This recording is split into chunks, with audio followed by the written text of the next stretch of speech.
Dotkni se byšonka a trochu ses dotkl nebe. Pochovej si byšonka a dožij celý svět. Miluj byšonka a budeš milovat navždy život. A teďka jsem si připravil pro vás pár otázek. Kolik váží dospělý byšonek? 20 gramů?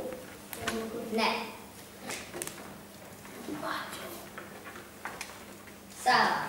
200 gramů? Ne. To bylo štěňátko. Poradím, že je to kilo. Já.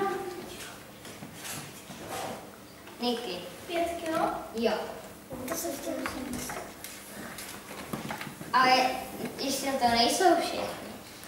Nejstarší informace o byšoncích jsou staré kolik let?